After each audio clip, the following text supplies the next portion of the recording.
yes. Mechanics, they don't matter. The only thing that matters is your numbers, and if you're playing Dancer, then Black Mage's numbers. How hard can I shitpost? Oh, damn it. Snowcloak's the one with the tricky pulls. Why do I always get the shitty dungeons? Not that tricky. Just remember for the first boss, when he snowdrifts, move. For the second boss, turn him towards all the ads. And for the third boss, keep your camera zoomed out so you can find which one is the correct ice level. Also, at least Snowcloak has a method by which you can test your hero. You like to see if they're okay with big pulls. Right at the beginning.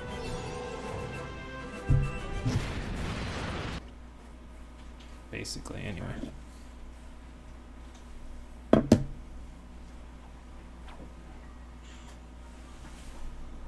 Pop Rampart! Okay, we're here for the finale today. Unless the impossible challenge takes 3 hours, in which case it'll still be the finale because that's on me, not on anyone else. So, Ratchet, do a double jump. That way you won't fall.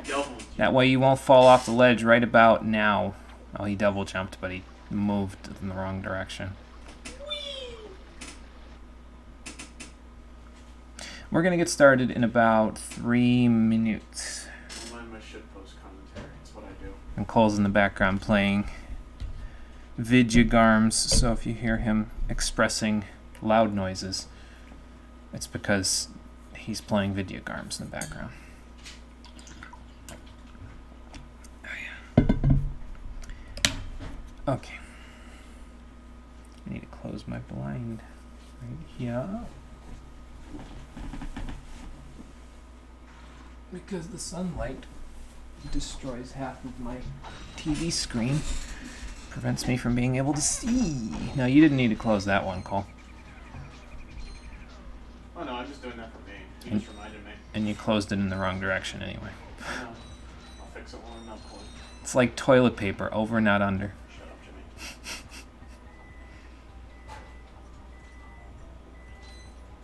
Miss Francis, disaster in the kitchen. Report here immediately. Do you want this toilet paper or not?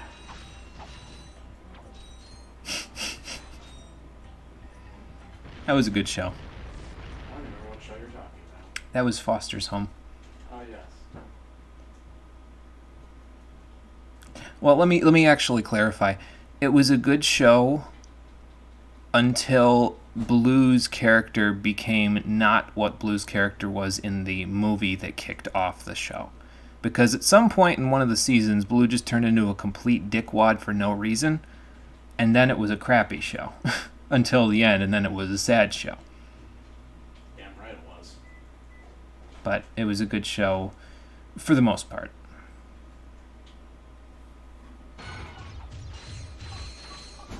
Congratulations, I got a whole 2 tombstones because now I have. Time to get rings. What rings you got, fish?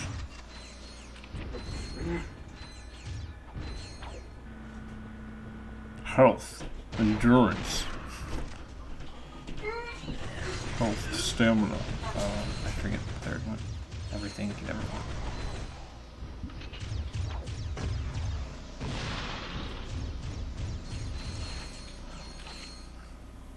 Okay, I'm gonna go get the controller. Now the Ratchet's done playing, and then we'll get started. I'm trying to be nice to the healer, it's not working. I understand Tate's job is to stand at the death, but seriously. Thank you. Okay. Alright, here we go. Actually, before here we go, let me just check something real quick. I got notes telling me what I need to do today. That. I just gotta remember the bestiary, the hypnomatic cave. Okay, now we can go.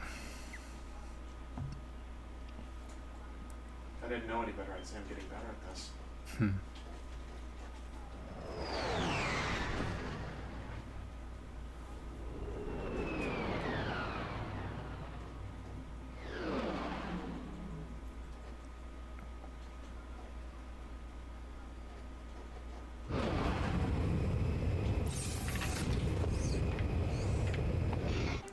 So I decided, in a rare moment of wisdom, to actually go and refresh my memory on Ratchet & Clank Up Your Arsenal by playing it, since I had the PS3 hooked up anyway, off-screen. And it's a good thing I did, because I realized that because I went into challenge mode on Ratchet & Clank 1 at the end of the playthrough, I don't have access to the discount that you get when you play Up Your Arsenal. So that means between now and the third game in the series, I need to make sure I play through Ratchet & Clank 1 again. Oh, that'll be fun! No, it actually won't be that bad, because I have the Tesla Claw now on there, so it shouldn't be a huge deal. But that's not the game we're playing today. How you doing, everybody? Welcome back to Ratchet & Clank Going Commando, the Stream Edition. Last time, we tied up most, if not all, of the loose ends that we need to tie up in the game. And today, we are going to finish tying up the last bits of the loose ends by starting here on Planet Jobo. We have one more challenge to do in the arena, and then we're done with that. But before I go there, I need to go over here, because I forgot something in the hoverbike races the last time we were here. So we're gonna go over here, and we're gonna take care of that real quick right before I go from there. We need all routes open in order to do it. So you got to start with the Joba circuit in order to do what I got to do. And we're just gonna race as normal to start with. But actually, you might be able to do this one when you're just on the main route as well. I'm not 100% sure. All I know is I'm not looking to win, and we don't got to go in that far. So these gentlemen get off easy today. So what you got to do is you got to not crash. You got to go over here to this little section of the map. I think this is where it is anyway. Yeah, here it is, right here. So this is a shortcut that you can take, but the only thing that I care about is that nanotech boost that we got there, because that is the last one in the entire game that we needed. And that's that. So now we can go do the impossible challenge. And I can show y'all how easy it is to cheese the hell out of it. Because there is a way to cheese the hell out of it, and we're gonna do it! Ugh, excuse me, hello there. Not even gonna bother with you guys, you can just, okay. You can just keep doing that, I'm just gonna leave. Later, boys! Okay, so, I used to think that that section over there had like a secret in it, but alas, it does not. That being said, I know where all the rest of the secrets are in the game now. It's not going to be anything like Planet Damosel last time, where I had no frickin' clue what I was doing to get the platinum bolts and stuff. I know where to get the things and what I'm doing for that. Now I just need to execute, which isn't necessarily the easiest thing in the world, but you know, I'll try to do the best I can. Gotta make myself look at least somewhat okay at this game. You know, I don't actually have to, but it's, you know, I guess it sort of comes with the territory, though, right? Like it's that Let's Player's curse, basically. When you're playing a game like this, you're gonna end up with something is inevitably gonna go wrong that will make things, you know, not as easy as they could be. All right, into the battle arena. Let's see what we can do for the impossible challenge. Let's see if we can make the impossible possible. We're gonna find out today, because it's right there. And I'm pretty sure I don't need any ammo anywhere. I'm pretty sure we're good with all the weapons that we've got upgraded. We're gonna use almost all of them. We're probably not gonna use the heavy lance or the mini nuke or the blitz cannon. Oh, excuse me, but that's just because they're not really relevant at this point. Their damage is just overshadowed by other things. So other guns that are basically just flat upgrades. So, all right, impossible challenge. Here we frickin' go. Round 1 of question mark. Boy, that's a good way to start. Let's see, what would be the best for this guy here? Oh, well, oop, that's not what I wanted. There we go. How about that? And that will take care of that. Hello, boys. Have a taste of my mega turret. So the Plasma Storm is really nice in this one because of the fact that it will, if you catch an enemy at the very end of a round, it will like extend across the arena, and if enemies are spawning on that side of the arena, it will catch them again. Or catch enemies in the later round, rather. So, as far as the rest of this stuff, the Black Sheepinator will be solid. You know, we've got lots of good stuff. There is ammo that's fairly plentiful around the arena, so we're going to try to make good use of it if we can. use the box breaker, you know, all that good stuff. All that jazz. One good Black Sheepinator is usually enough to just kill off an entire thing of those buzzsaw guys. But the Black Sheepinator itself is also very good for the enemies here, because the enemies here are scaled based on planet Joba, so they still get sheepinated pretty easily.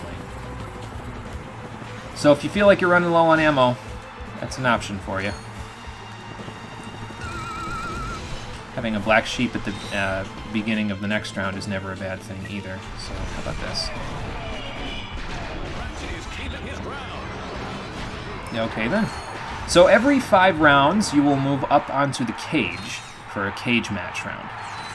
And then once you get to round 10, you'll come back down. So what you want to do in the cage match, you just want to pay a little bit of attention in the cage match, because there is a specific point during the cage match that you're going to want to be kind of all hands on deck, basically, for it. So we'll do that in a moment, though. Hey, Conker, it's going good. How's it going for you there? We are doing the Impossible Challenge at the arena, and it should go pretty okay for us, I think.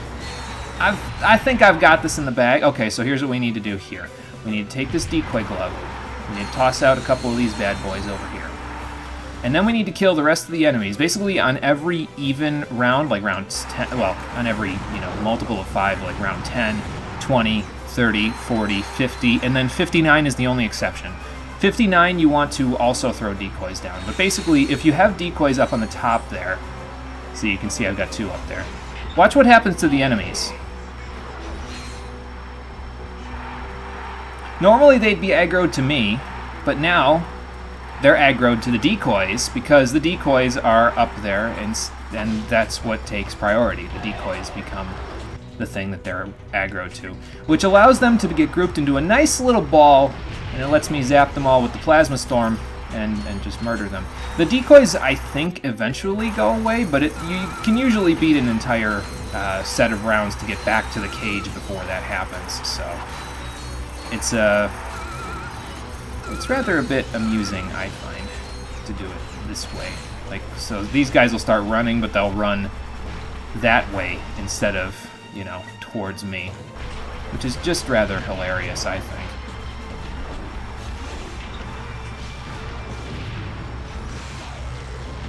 And having everything else available that we've already got should make this a fairly simple task to take care of.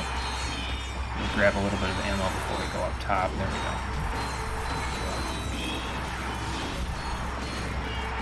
And how about Black Sheepinator for this little section?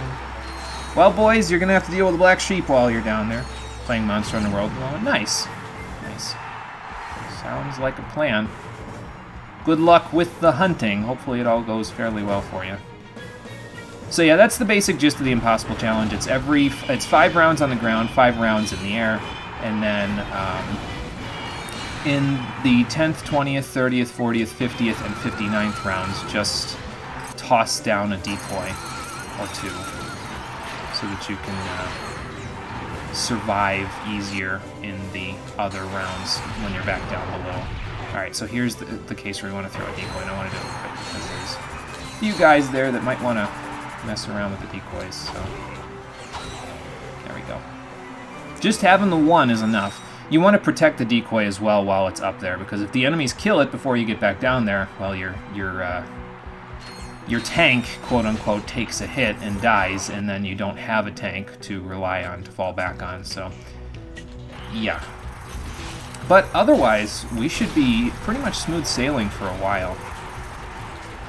Like, the only thing that can really have any major, oh god, effect on me is, well, 1, if I charge boots into lava, that doesn't really help me at all. But the other thing is when we get to Megapede. That's the only time when it could cause some trouble, but like I said, if you have the decoy up on top in round 59, I'm pretty sure all of Megapede's bombs also follow the same principle, where they will go for the decoys first. They'll prioritize the decoys. So, yeah, we got this in the bag. Yeah, you're kind of like breaking the hardest challenge It's too bad I can't break the one and up your arsenal like this. They got savvy to this whole decoy glove business in the third game because there is no decoy glove. So, Yeah, man. if you're right, should be one quest away from completing the Iceborne campaign. Oh, nice, Conquer. Hopefully that's good. Cole says have fun. I don't know if that means that it's going to be challenging or what. I would imagine it would be. If it's the end of a campaign, it usually is a little. But I'm sure it'll be fine. Oh, yes, Yeah. I found the impossible. A monk that knows how to stun from See, Monk is the utility melee DPS now, Cole. They're capable of doing all that stunning and using feint and all that stuff. So utility, you say. Does that mean they're bard? Can I finally play bard? it's a melee DPS bard now, yes. I mean, they don't sing, but, you know. And the major thing about this challenge is that ammo is so plentiful here, it's really easy to just kind of take it easy and go through it at your own pace, basically. Like, it's not really, it's not nearly as impossible as the game makes it sound like it is, so. We might have a Needbot courting ritual going on here. Nope, they're dead. I had a video on YouTube of that where I got into a round where these two Needbots were the only enemies left on the field, and there was one that was just standing still, and there was one that was circling around the other one, like it was courting it, like it was a bug courting another bug or something. It was pretty hysterically funny. If you haven't seen that video, it's on YouTube. It's like a minute long. It's in the same playlist as the rest of this shenanigans.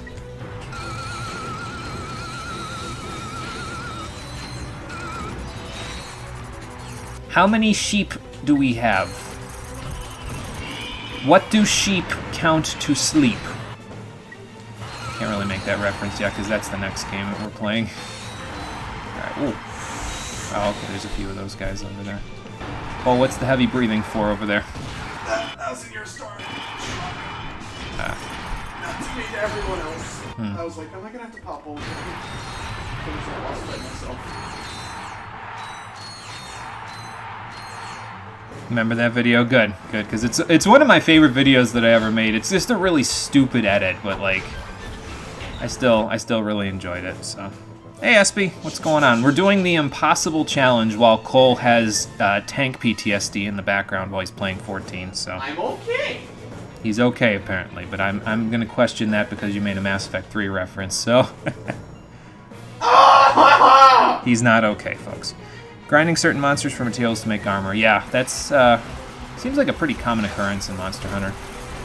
Hopefully it all goes alright for you. The Impossible Challenge, incidentally, is 60 rounds long. I don't know if I made that. See, I think Cole is the antithesis of what I am when it comes to streaming video games, because he's kind of similar to those guys that do all those reaction videos on YouTube, whereas I'm like the exact opposite of those people. What's that supposed to mean? It means you overreact to everything. That's what it means. I do it because it's a legitimate reaction. Meanwhile, I'm over here like, oh, we won, cool. When Hitler went down, then he immediately AoE'd the 1,000-year storm, and I just fucking ignored him. Ah, makes sense. We might want something other than... Yeah, this'll do. Maybe it'll do. That'll do. Reactions are usually fun on nuclear because I just don't... Hey, nanotech increase, nice. We have more than enough nanotech, by the way, to complete the game. Like, there's no reason to have as much nanotech as we do. So, you barely need this much to do New Game Plus, but that's because in challenge mode you have stuff like the Ultra Tesla barrier to rely on, so it's just... It's a lot easier, I find.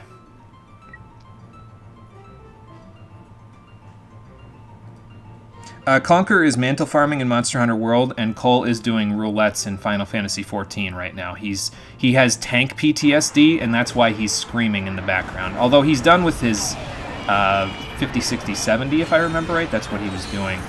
So he might not have tank PTSD for a few minutes in the background. If you were the last one. I don't think I would. Healer was down to 5%, like not 1%. I've been in a situation like that actually with Espy and Snowcloak though, like, Because there was one point where SB was a DPS and I was a tank, and it was like, I gotta keep an eye on what round it is, hold on. But yeah, it was like, one of us was a tank and one of us was the DPS, and then the healer and the other DPS went down, and we were like, should we just finish this boss ourselves? And then we totally did. We just sat there and finished like the last 20% of the boss ourselves. Alright, boys, get away from my decoy. I need it to be living. There we go. I think it's living. Yeah, it's living. We're good. Speaking of which, just got a mantle from Rathalos. Nice. I know Rathalos because he's like one of the most popular Monster Hunter monsters. I actually knew Rathalos before I knew about the Final Fantasy XIV event involving him, so that's 14 event involving him? Yeah, it was in Stormblood. Damn it, I missed it. No, you didn't miss it. It's still going, I think. Oh, okay. Maybe they just cannibalized one another just there. I mean, they would be looking like them wild Saurians if they did, but this ain't Final Fantasy XII, so I don't know what the hell they think they're doing. The Sheepinator's utility is fairly solid, though, if you're not using decoy glove shenanigans, because the black sheep will actually just draw enemy attacks and then make them blow up when they shoot it, so that helps it. I'm not sure if it draws their aggro, though. I don't think it does, but I mean, the fact that it has infinite ammo in something that is in an arena challenge that's this long is just enough to make a big difference, so... Let's see what we got here. How do I want to murder these gladiators? That's what this eventually just comes down to. What method of murder shall I use next? Yeah, you can still do it. Yep, you can still do the Rathalos event. How about the Sheepinator? There we go. But yeah, I'm pretty sure the entire cage is reset once the next round of cage matches begins. So any decoys that we had previously will no longer be here, basically. Yeah, see, there you go. See, they're not going for me. They're actually going for the black sheep there, which does some damage to them. It doesn't quite kill them, but, I mean, it does enough damage to make a big difference, so... I'm glad that we're getting to use the heavy bouncer a little bit more in this section, though, because, like, sometimes you really don't. Okay, let me put that up, and then do that. And then do that, just in case. Get the hell out of here. Alright, round 50. We're getting there, folks. We got 10 more rounds to go. Let me get over here and not on top of, like, a flame or a buzzsaw before they start the round. Let's see here. I don't think I need anything else. I think this turret can pretty much take care of the round for me. The missiles. Well, basically. Not easy to sheepinate those Saurian monsters there, but they... it's not too bad. It's not like sheepinating enemies from, like, the late planets that we're going to be doing, like, later on in this very stream, so... God, I love the Plasma Storm. It's so freaking good. Like, look at this shit. Just bzz, bzz, bzz, bzz, bzz, bounce off walls, just keep hitting other things. I could stand all the way back here and just pew, and then everything in front of me basically dies. Between the acid and everything, yeah, everything does essentially die at that point. So it's just, oh, it's such a good weapon. It's too bad it's basically only available in this game. It is available in the third game as well, but they ruined it by making it not available until like the second to last planet in the game, which is just upsetting if you ask me. Alright, cage match again. We only got 4 rounds of cages this time. Yeah, see, there go the decoys, and there goes my Tesla barrier as well, which is, I mean, it's fine. So only 4 rounds on the cage this time, and then we'll be moving right along. Have I... Okay, I have full Mega Rocket, and I have almost full Heavy Bouncer, so we should be good. Or Plasma Storm. Both work against Megapede, as well as the Meteor Gun, but we'll get to the Meteor Gun if we need it. If not, then I'm not going to worry too much about it. I ain't even worried about taking damage in these rounds either, to be honest. We've got so much armor and health that it just... I don't care. It's fine. We're good. I'll use one more of those. Are we in 59 now? Not quite. There we go. There's 59. So now we want to do this, and this, and then that. And we do have a decoy alive, as you can see in the bottom left there. So now watch what happens to Megapede's bombs. If this is how it should be, the bombs should only go towards that decoy instead of going towards Ratchet. So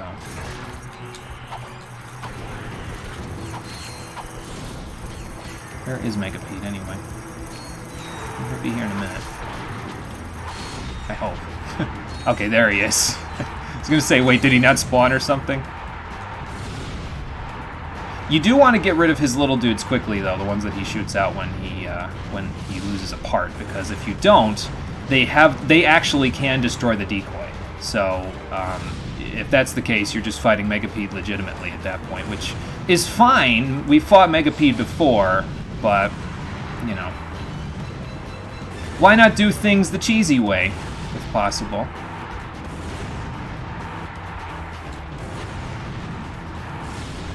But yeah, it's pretty much just this easy. Just take aim, shoot one, take aim again, shoot the other, and eventually he'll go down.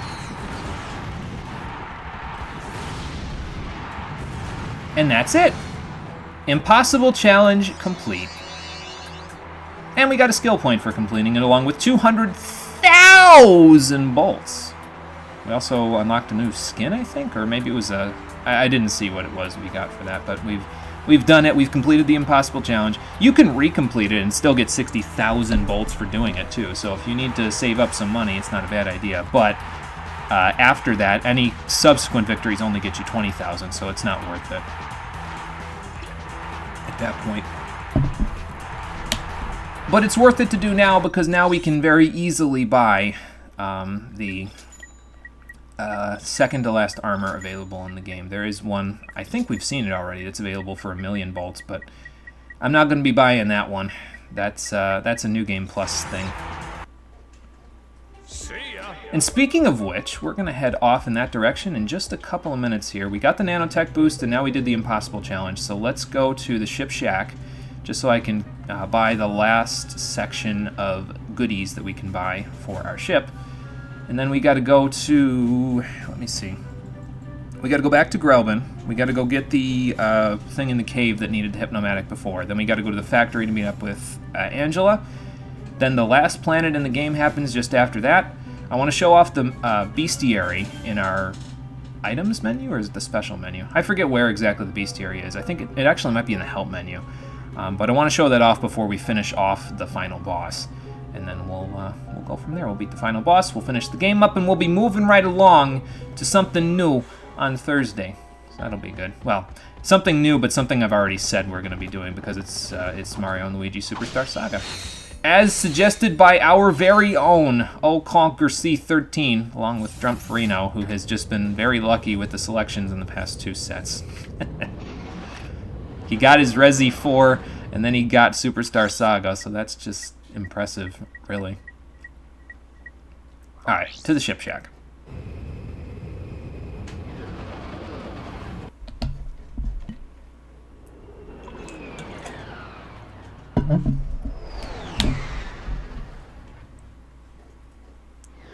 So I just need to buy the hyperspace warp, and I think I have enough Raritanium to do it at this point. Let's take a look. Yep, I got 50, so let's buy this. And there we go. I think when we leave this menu now, we should get a skill point. Yep. Because we have pimped out our ride. Very nice. We didn't get it past the whole Black Corvette phase, but it's fine. We have 10 of 30 skill points. Okay. And then we have a few of these things here. So these are the things that we have unlocked here. We have Big Head mode for Ratchet and Clank. Ratchet could be in a tux. Or, because we broke the Snow Dan, we could be a snow dude. And there's new items at the ship vendor, apparently, as well. Good thing I just got that skill point, then, to do that. Oh, okay, yeah, so this unlocks the new colors. I knew it was something. I just wasn't sure what. Space Storm, Super... Oh, okay. Now, you know I'm a sucker for this sort of stuff. I mean, I'm basically coloring my ship like my Mega Turrets, so... It's gotta be that. It's a good thing I had 50 Raritanium, because you know I want that. And don't worry, we're not going to play as the snowman.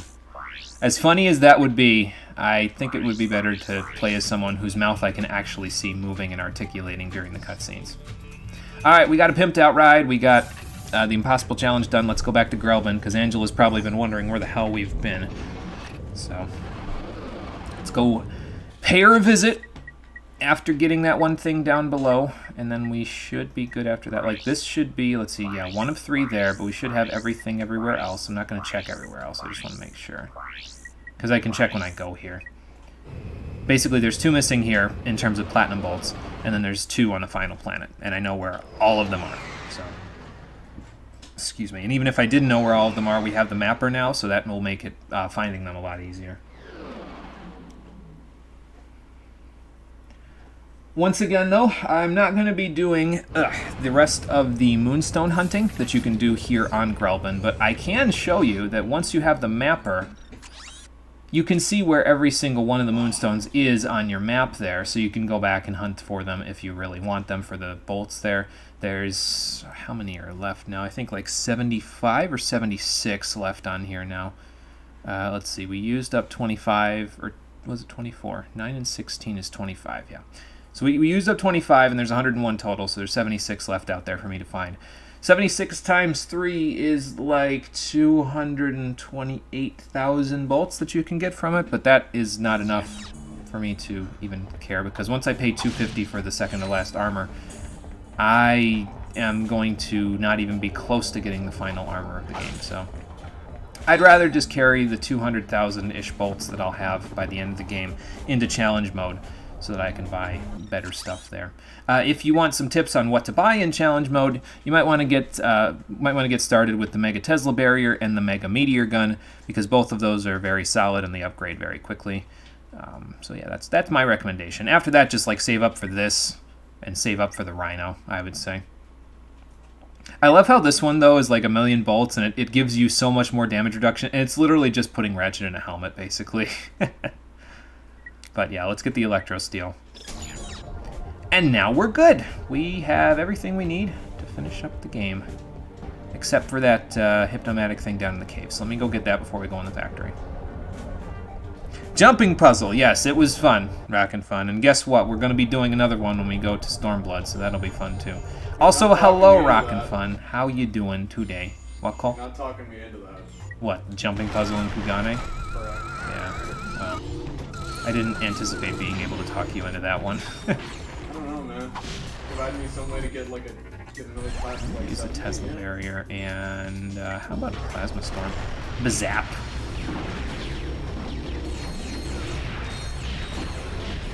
Haha. I think there might be, yes, some enemies in this room. I was gonna say, it's nothing really big deal. It's worth. Basically, what I wanted to do is I wanted to avoid hitting that guy because I need the Hypnomatic to use on him, so that's what we're gonna go do now. And while I'm at it, let me edit my quick select since we won't need the decoy glove anymore. It's done its work. It's done more enough work for basically 2 games at this point. So let's let it rest now. What do I want here? I want. Basically, it's a toss up for the 6th slot between the Tesla Barrier, the Black Sheepinator, and the Tank Bot Glove for me. So I'm gonna go with the Tesla Barrier. And then let's put the Hypnomatic there. And I don't think there's anything else for us to use right now, so I'll just anticipate the final level and put the swing shot there for now. Ah. There we go. So now we're good. Let's use the Hypnomatic on this bad boy. Let's see what we can do. 30 seconds, open the door. Ready, go. Also deal with Yetis while you're at it. See, with this guy, though, it's a lot easier to deal with the Yetis because I have unlimited ammo, so, you know, it's just like, well, just keep doing this, and then all the Yetis will be dead, or they'll just be stuck. They'll either be dead or they'll be stuck. That's what you need to know. I need to go hit the button before I explode. There we go. Man, cut it a little close there, didn't I? That's okay, though. Any more Yetis in this cave? Probably not. No, this is the cave with the weird glowing walls that always looked like something you could break when I was younger for some reason. I think it was because this was on an SD TV originally, and so I couldn't see that the walls were just glowy. My young brain couldn't comprehend the high-fidelity graphics that Insomniac was instilling into this game. May have to leave during streaming your beat tonight. Lately been really obsessed with the Ghost in the Shell openings, the music especially. Well, it's okay if you gotta leave Rockin' Fun, that's fine. The VOD will be there. And I mean, you know what the final boss is gonna look like anyway, but... The bulk of the difficult stuff in this episode is already over with because I already did the Impossible Challenge, and even then, calling the Impossible Challenge difficult in this game is a bit of a stretch. So... But you know what it's going to look like beyond this. Let me see. So we're going to need this bad boy out again. I think that's everything I wanted to do.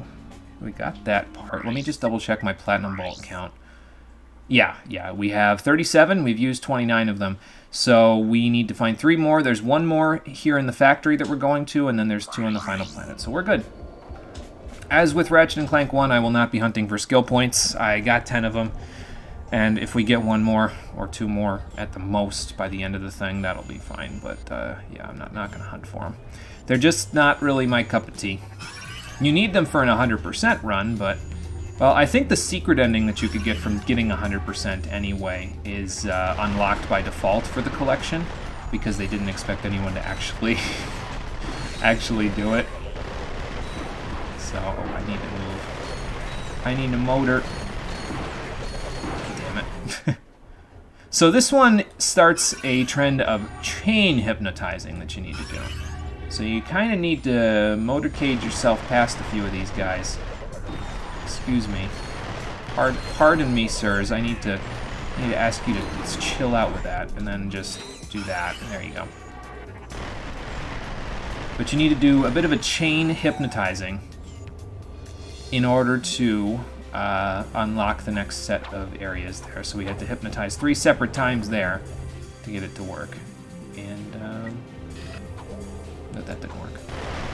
Neither did that almost. Alright, boys, you're going to have to let me on the platform eventually. I can't just stand here. Alright, there we go. Yeah, here's the mega turret that has the little shark motif. Alright, let's go, boys. Let's see what we got down here. Got 30 seconds to not jump in the water to switch over to the next robot. Come here, you. There we go. Next! Oh god, look at them all. I got one right on my tail. Smokey's on my tail! There we go. What's this one? Yeah, we gotta activate another switch over here, so that's what I'm gonna look for as I try to pew-pew real quick. There we go. And raising the water level kills all the hypnomatic robots and the robots that look like hypnomatic robots, so... yeah, that takes care of that. But we can, thankfully, swim in this water. It looks a little funky, but we can swim in it, so no problems. Alright, let's see what we can find down here. I can't say that I've ever really laser grid. Can't say I've ever really indulged in any of the Ghost in the Shell openings. I did watch that one Racevic video about Ghost in the Shell video games, but that's about the extent of my knowledge of Ghost in the Shell, is whatever he talked about in that video, so... I have never once played a Ghost in the Shell video game myself either. I have, however, seen where this secret passage goes. If we take it up to the top, a la Drex Fleet from the last game. We can grab another Platinum Bolt. Really miss this kind of music variety. Music is really something we can always use more of, especially in a genre like anime where music is really classified. Yeah, I agree. It's always nice to have a good variety of stuff to listen to. That's for sure. I myself am not really exclusive to any one type of music. Pretty much just if it's got a decent beat to it, I'll listen to it. So I'm all for a little variety. Whoops.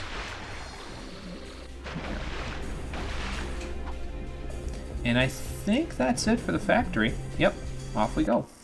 We didn't just make a big circle, did we? No, we did not. I think if I recall correctly, this used to have a Hypnomatic bot on it, but now it does not. Like, it used to have somebody right there, and there was going to be something over on that landing strip over there.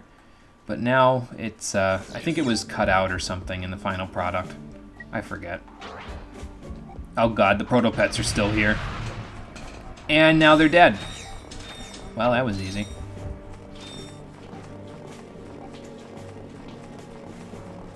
I was gonna say, does she live right by a like cliffside abyss or something? That'd be a bit of a... How do you sell that to somebody? Some places have an in-ground pool. This one's right next to a chasm into the abyss. No. Hey, Angela, I evicted the hobos from the premises. Hello? Hey. Hey, nice digs. Yeah. It's a little remnant from my previous life. You were reincarnated? Not literally. Oh, no. My Megacorp days. They've got a very generous bonus package. I can see that. Right. So now that you've got your ID badge, how do we take out the proto-pet? Watch this. Okay. Mommy, where do proto-pets come from? Well, at least they're not asking where babies come from. Megacorp, dear. That's right, Mrs. Robot. All of the proto-pets in the galaxy come from right here, in our factory. Your little friend is lovingly extracted from the original. Lovingly. Uh-huh. Each proto-pet is given a name Ow. and birth certificate that is unique. Our training system helps mold your pet into a wonderful friend that you'll cherish forever. I don't know if you want to show that in a commercial that potentially is being seen by children. Mommy, where do proto-pets come from? You can answer with No, I'm confidence. just lampooning They it, just come like how it's from lampooning everything Megacorp. else. That factory is using the original proto-pet to produce all the others. Right. Exactly. If we can take out the original proto-pet, that'll shut him down permanently. Nice. 20% off a complete service at Groovy Lou. I didn't know you were into that, Angela. That's more information than I ever wanted to know. Door to the proto-pet duplication area. I'll meet you there. Okay. Sure you want to split up? No, Megacorp's orbital defenses are nasty. With 2 ships, there's a good chance at least one of us will get through. Good thinking. Just be careful. More careful than that. Right. Yeah. Well, anyway, we have the coordinates now for the final planet of the game, Planet Yeetle. No, I'm not making any yeet jokes. You can take those and shove them. Let's run past the Yetis in the Raritanium vehicle, so I don't have to like. I could just charge boots my way past here, but here, Mr. Moonshine hippie guy. I'll give you a gift. Here's my final gift to you. I can't give you moonstones, but I can give you a Raritanium mining vehicle. I'm sure it'll come in handy for all of your trippy adventures that you're going to go on. Okay, let's make an ammo trip real quick. I don't think there's too much for me to grab, and then we're good to go. That's why people have so much respect for stuff like Lane or Bebop, because there's a whole department of people trying to create a whole soundtrack without just copying already existing genres. Yeah, it's always good when they have multiple people on that job with different backgrounds and musical experience, because then you create a diverse soundtrack, which is usually a pretty good thing. Don't you check what's shared on the server about Bebop and Lane? It's the kind of stuff where it's obvious within the first second how much attention went into the music. See, and that's a good thing, though. Like I said, it's always good to see that the musical department of stuff doesn't get ignored in something like that. You know what I mean?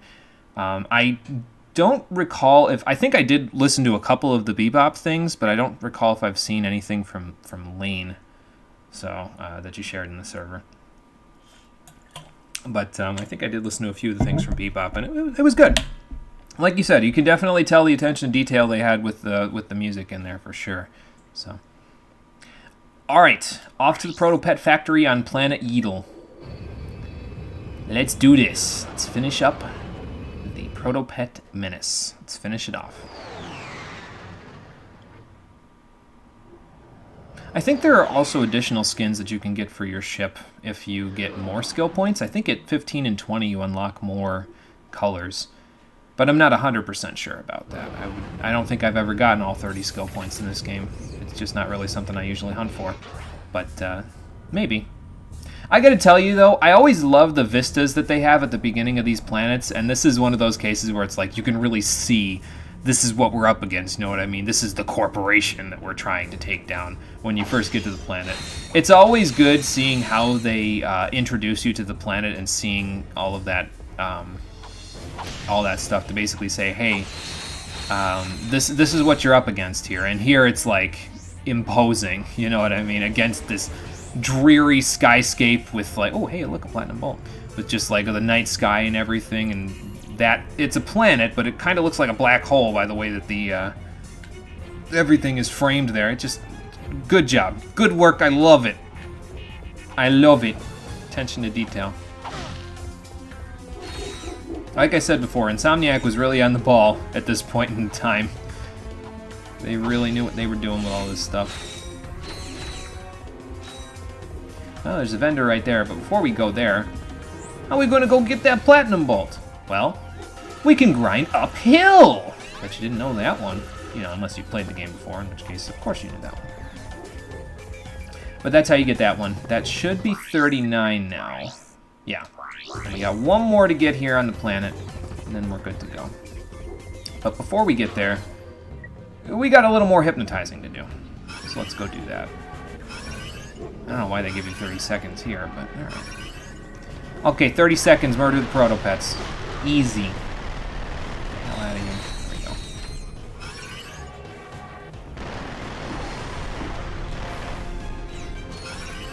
I think this is the hard one right here, if I remember right, because this one's the one where you kind of gotta... oh, never mind, it's this. Yeah, this one's the hard one, because you get 40 seconds, and you basically have to hit a button on the other side of the maze, while also getting through all the enemies that are here, so... And it's an assortment of protopets, other hypnomatic people, and everything like that, so it's a little tricky. They've even got some of these guys here.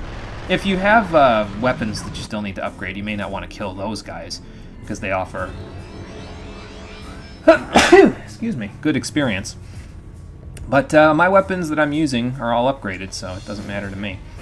We're still going to be using Hypnomatic, so I'm going to hold on to that in my quick select for a little bit. And now that you got the swing shots up, you got to go the other way through the maze, so that's what we're going to go do. How about a Tesla barrier? I'm only using it because there's protopets here. Like, otherwise, like I said before, I'm not a big fan of the obnoxious, oh god, zapping sounds that it makes, but, have some mega turrets, broskies. And how about a plasma storm right between the both of you? That should basically do the trick. That one didn't kill you. Alright, well, fine. I got anti-aircraft missiles. How about that? There we go. Perfect. Use a little bit of ammo for the Mega Rocket there, but it's fine. We should be able to get to the next vendor before we run out of ammo. Worst comes to worst, I'll just use the Heavy Bouncer. Okay, so how do we want to handle this? I think I might even use the meteor gun, if it'll lock on. There we go. Because as I've said previously, the meteor gun dismantles things if you can lock on with it because of the acid mod and the lock-on mod. It's absolutely obscene how powerful the damn thing is. It's just ridiculous. And this room is perfect for the plasma storm because of how it zaps through everything like that. Just do one of those. Anti-aircraft. That's not what I wanted. How about the guy in the back? There we go. Gentlemen in the back, you have been served. I'll see you in court. I almost just ran into that bullet that was slowly meandering its way towards me. You go left, I'll go right. Ugh! He's too strong. Gotcha. There are a lot of guys, though, so a lot of enemies around. I mean, it makes sense. This is Megacorp's main stronghold, after all, so they're going to defend this place to the hilt. But, yeah, we can handle it. It's fine. Especially if you point-blank heavy bouncer someone to the face, like, you're not really getting away from that. Not easily, anyway. Just by checking the YouTube comments section from the OST, it's rare to see videos where everybody's just showing immense respect for the composers and anime, etc. Yeah, you usually have some detractors, but if everybody's kind of showing this mutual respect, it's usually a very good sign, so. Lane has an experimental soundtrack, but you really, really dig it. It's super interesting, but there are some weird songs, like there's a track that consists of one electric guitar and absolutely nothing else, and it sounds lonely and distorted as fuck, even though the guitar riff should be an absolute banger. The way it's done makes it very, Obnoxious or oppressive atmosphere. Oh, okay. Gotcha. So it's that kind of experimental. Just creative and once again more memorable than copying basic riffs and half-baked Japanese English lyrics over a generic J-pop instrumental. Yes. Yeah, you see a lot of that, and it's not that it's a bad thing, it's just after it happens so many times, it's like, okay, I've heard this before, come on now. Alright, so here's this section. This section is a little unique. Behind me, there are a few other Hypnomatic dudes, and what I want to do is not kill them with my cannons if possible.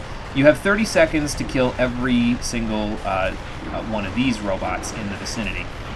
So if you start running low on HP, you can just hypnotize another Hypnomatic robot and then use him as your murder bot here. And then eventually you'll open up to this section where these guys will spawn in, but there's also a button to press. I just want to see if I can kill all these guys, like get them to stop spawning, basically. Yep. You can indeed. And that will open the door further into the factory. So let's get moving. Enter Megacorp HQ. Let's go. We're making good time today, I'll tell you what. The impossible challenge I anticipated taking about half an hour, and it only took like 15 minutes, so that means we're in the process of making very good time here. Let's buy a little of that. I could even go scope out the factory with the tank bot glove now that we're inside, honestly. Let me think here. What's the next thing I need in terms of gadgets? Because we don't need the Hypnomatic anymore, so we can take that out.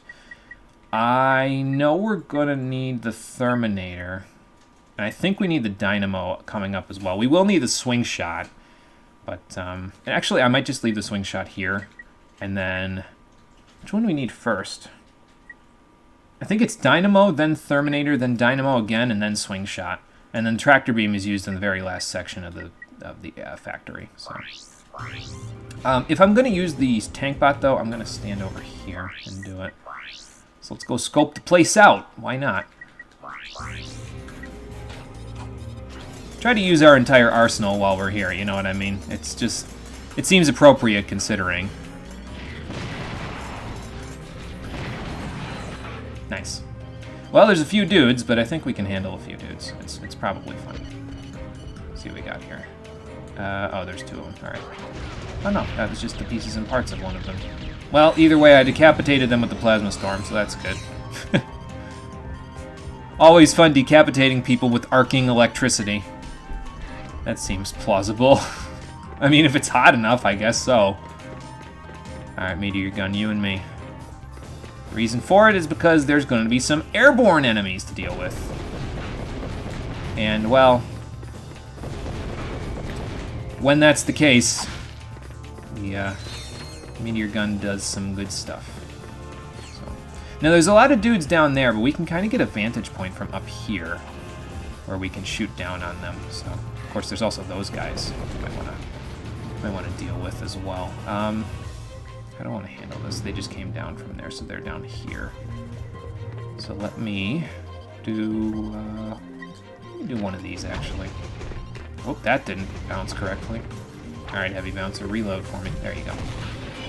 I didn't hear it click because I can't hear it click because of the background noise, but obviously, if you have a surface, the Heavy Bouncer doesn't exactly do the best work.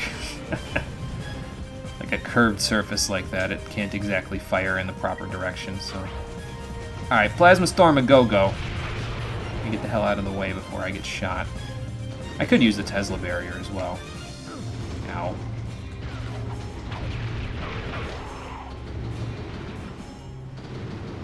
And that should take care of all of them. Like, the acid should take care of... Okay, it didn't quite take care of all of them.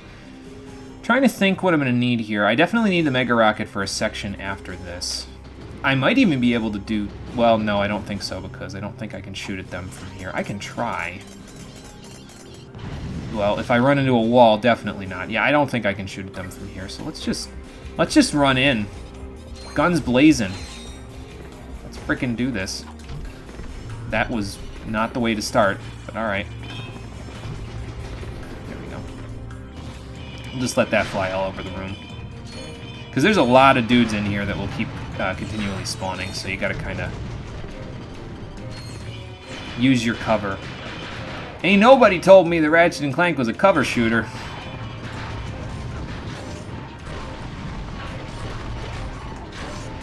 Alright, so that should take care of that for us. Let's get the Plasma Storm out. I think. No, I don't need it. I just need the Meteor Gun. Get rid of that guy. Hello. Goodbye. The Meteor Gun is so freaking good, man. Don't let nobody tell you different. It's not quite capable of doing flamethrower things like the lava gun was, but it's so good as an upgraded Lancer. As long as you can lock on, it's great. I am happy to say as well that from my experience with what I've played of Up Your Arsenal, I started playing it yesterday just so that I would have a bit of a refresher for when we actually played it for the stream. And from what I've played of it, when you do have a lock-on mod available for the weapon that you're using, it is actually a lot easier to lock on than it is in this game. Because in this game, it's only okay when you're trying to lock on. It sometimes works and it sometimes doesn't, but in Up Your Arsenal, it seems like it's a lot better. So... Yep, that's a good thing. Okay, so Dynamo first. So let's do that. Whoa, hello. And I think there's some airborne enemies, so let's use the Mega Rocket. Yeah, here we go.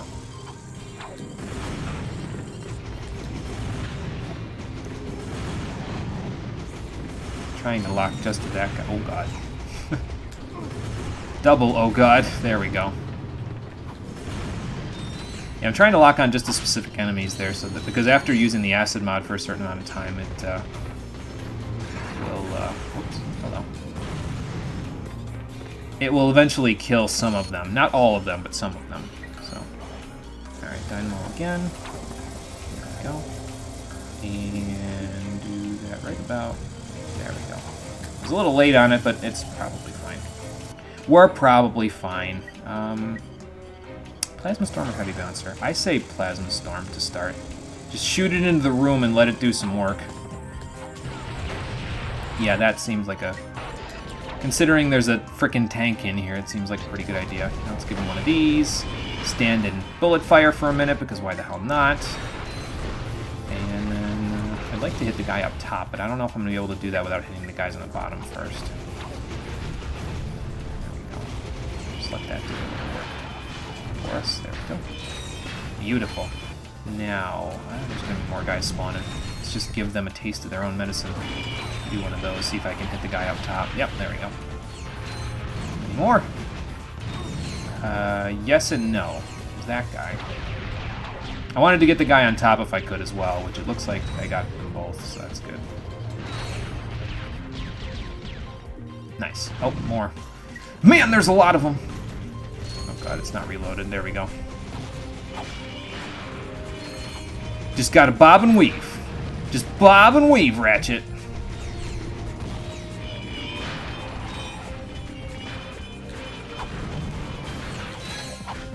There.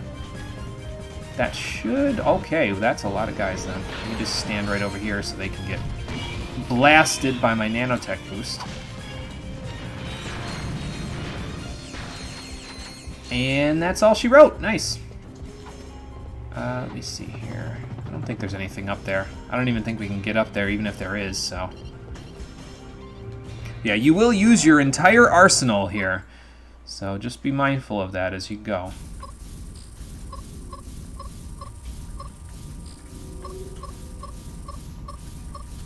Damn it. I was so close, I think. Actually, I think I was on the opposite side of the thing, so... Same problem with the movie industry. How many blockbusters just use the same bland, dramatic, classic soundtrack style, for example? Answer would probably be way too many. Yeah, they've been taking kind of a style, like a certain style to a lot of the orchestrated music in movies lately, and it's kind of like, okay, I've heard this before somewhere.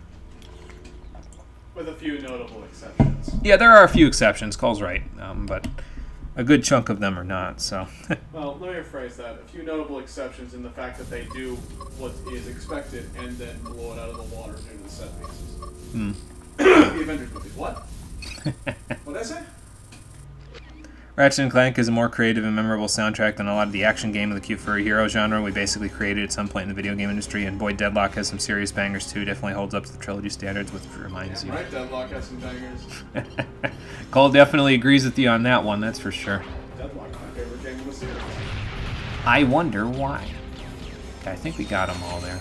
I don't think you have to therminate this water, but I'm not 100% sure about that, so we're going to do it anyway, just because. There we go. Anyway, I was actually going to make a talking point about this. Okay, so you know what? Maybe you therminate the water and it kills the proto-pets. Okay, I didn't have to use that plasma storm ammo. I never even thought to do that in the first place until just now. Like, I've played this game a dozen times and I never even thought to do that. Goes to show how much I use the Terminator, right? But, well, either way, we're good now. Yeah, so a talking point that I was going to get to. We talked in the original Ratchet & Clank about how a lack of a police force in the Solana Galaxy allows Drek to not only get away with what he wants to do, but it also allows Gadgetron to profit from anything that the Blarg do under Drek's orders, right? Because there's no police force, and if Drek does something like that, the galaxy is going to need to have people defending it, so people will buy more Gadgetron products. So despite the fact that Gadgetron has all the weapons, they will not stop selling them just because the Blarg or to the Blarg just because they're invading, because it profits. It's profiting on the war economy, right? So Ratchet & Clank Going Commando kind of continues this trend because of the fact that Megacorp wants to sell the Protopets as this sort of... I think the thing about it that's a little bit different from Ratchet & Clank 1 is it's less about them profiting off of the war, and it's more about them being like, well, okay, so we sold a bogus product that's probably going to murder a lot of people, but hey, we can profit off of it anyway because we're a weapons dealer. We'll just sell more weapons. It'll be fine. And the thing about it is, the reason why it works is because Abercrombie Fizzwidget is sort of a household name in the Bogon Galaxy, right? Like, people know him fairly well just from his work as the founder of Megacorp. He's a household name. He's just this sweet old man who always means well, and he can tell you anything. And people will be like, yeah, you know what? It's Abercrombie Fizzwidget. He couldn't steer me wrong. Except for the fact that at this point in the game, it seems to us like he has a bit of dementia going on in his brain. He's getting the old Alzheimer's a little bit because he's not really seeing the potential threat, the potential menace of the Protopet that he is allowing them to sell. But Megacorp won't tell him no because they're like, well, we could just keep selling Megacorp weapons to the populace. And the thing is you actually get to see the populace being terrorized in this game, which I think is a really nice touch. One of the things about the third game in the series that I'm not as big of a fan of is that you're so ingrained with a lot of the celebrities and the big names in the galaxy that you go to that you don't get to see the populace and how they react to all the crazy shenanigans in that game. But we'll get to that point we'll get to that talking point when we actually play the third game. So for now, just know that despite the fact that I don't think this game's story is as good as the first game's, I think that it continues the storytelling trend that the first game had, and I think it does so in a pretty decent fashion. To be fair, if you want my personal opinion in Cole's terms of the opinion. classic trilogy, I'd say not up yours. Am I thinking of the right one? Probably thinking of the wrong one. Never mind me, my brain's peanut. Cole was gonna have an opinion, but he said his brain is having a peanut, so he can't have an opinion right now. My brain is peanutting. His brain is peanutting. He invented a verb. It means gaining the fucking ability to think. And your brain just turns to a peanut. I like to call this place the fuck you room, because there's a hell of a lot of things in here that will really mess you up, especially these Protopets, which I'm going to murder all of right now with the Plasma Storm, because I ain't dealing with that shit. Get that shit the hell out of here. Hello, boys. Have a bouncer. There you go. I just like realize that that's where actually the galaxy would probably just result in a Grey Goose scenario. What's a Grey Goose scenario? Oh, you've never heard of the Grey Goose scenario. This will be fun. Cole's telling me what a Grey Goose scenario is in the So, dude, I background. want you to imagine it like this. Sentient nanobots are released onto the planet. They replicate infinitely by eating organic matter. Would you like to know how long the Grey Goose scenario would take to wipe out humanity? few years. I believe, if my memory is correct, 2 hours. 2 hours? Wow. Okay. Because That's they would impressive. infinitely replicate and devour all organic life on Earth. That's impressive. Now, I want you to imagine that with the protopets and an entire universe. Well, thankfully the protopets are not nanites, but whenever they spawn like every 10 seconds, and there's like 6 new ones that they just throw up. So Exactly. yeah, this is a huge threat. That's the point here, is that it doesn't matter if Fizzwidget is meaning well or not. The old profiteering off a war thing, this is an extinction event. The protopets are going to murder everyone in the Bogon Galaxy if we don't stop the original very shortly. And I am purposely skipping out on details there, in case anyone's watching and they've seen the story before. I'm personally skipping one very crucial detail, but it hasn't been revealed yet, so we'll get to it in a minute. Let me go get the last Platinum Bolt before we reveal that crucial detail.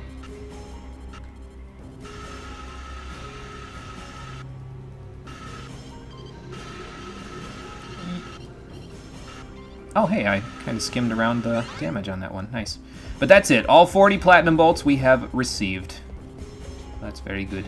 Now, that's not the last of the enemies. I think there's one more set of enemies once I swing shot that bridge down. But other than that, I think we're good. But yeah, there you go. 40 found. We only used 29 because I didn't buy the ones for weapons I didn't own. But that's okay. And I think if I remember right, there's like, you use 39 of them total for the weapons that you can own in the original playthrough. And then there's one Platinum Bolt left for the Rhino 2, which gets a lock-on mod, if I remember right. Cole's brain's having a penis. Cole, are you okay? No, not even remotely that. What? Rockin' Fun thought I said Cole's brain is having a penis. Jack and Dax series never really had an impressive, memorable soundtrack and earbook. Some cool stuff, but that couldn't hold a candle to the Ratchet and Clank OST. But then Jack X comes along with the fucking Queens of the Stone Age working on the soundtrack. Really send you a track from Deadlock. You can post some of them in the videos and music section on the server. I can definitely check those out. But yeah, you're right. Jack X's soundtrack is killer, man. I haven't played Jack X, but I want to play it just because I want to listen to the soundtrack. It's so good. I really like the soundtrack from Jack X. It's ridiculous. But yeah, one of these days we definitely will. When I cover the Jack and Daxter series, that will be in the works. That's for sure. Did I mention how much I love the Plasma Storm? I just love sending it above all the enemies, and you just hear pew pew pew pew pew pew pew as they all die. It's so great. Alright, well that was the last of Megacorp's Resistance. If we look at our map, the Protopet is directly behind this door. Let's take care of this once and for all. But first, I almost forgot. Let's take a look at the Monsterpedia, because I didn't check this out originally, so. Because when the world is in imminent peril, insert going off track excuse here. To be fair, Ratchet 3 feels kind of disconnected with all the cameos. It's fun fan service, but yeah. Yeah, I have my own opinion on Ratchet & Clank 3's story. I don't think it's awful. I just don't think it's as good as Ratchet & Clank 1 and 2. But again, we'll worry about that when we get to it. So. I mean, unpopular opinion, I think 3 is the best in the old franchise, but that's for a reason unrelated to the story. The reason why you think Up Your Arsenal is the best in the classic trilogy, Cole, is because that's the one that you played first. No. It's just basic opinion. It has the best villain. Well, I mean, I like Nefarious' villain, yeah, but I don't know if I would call him the best villain. I think You obviously haven't played the Future franchise. No, he's a good villain. That's not what I'm saying. I don't think he's the best villain in the classic trilogy. I think Drek is the best villain in the classic trilogy. But that's an argument for a different day. Anyway, let's take a look at the Monsterpedia while we're here. You should put the last cutscene in a separate video with the recommended for kids option turned on. You know, the cutscene. Oh my god. I don't know if that's a good idea, Rocket Fun. I think Jimmy's savings account combined could I think we're playing with fire with that one, because I think that's like a $42,000 fine that I'm potentially playing with there. Not that I monetize my videos, so it wouldn't even fine me, but knowing my luck, they'd fine me even though I don't monetize my videos. Hey Jimmy. So, wow. You ever tank through an alliance raid? No. I've never tanked an alliance raid before. I have no advice for you other than good luck and don't die. Yes! Wait, there's no off tank in these, are there? No, you're the only tank in your alliance. But one person from the 3 alliances usually picks up as a main tank, so. And it doesn't have to be you. If you don't put Defiance on, the other tanks might run ahead of you and take the aggro, so. I believe in myself. Let's take a look at the Monsterpedia while we're here. We have the MSR-1 chainsaw model. Megacorp Security Robot Type 1 comes equipped with a standard issue arm-mounted chainsaw. Its spider-like legs allow it to more efficiently chase down and eradicate intruders. I'm not sure if I'm going to read all of these. Let's find out. Here's the MSR-2. It's designed for those who need the best that Megacorp has to offer but can't afford to pay for it. Compete with raritanium-plated arm-mounted flamethrowers, something about 80% of intruders. Let's let it cycle back through. Apparently they can't afford the best.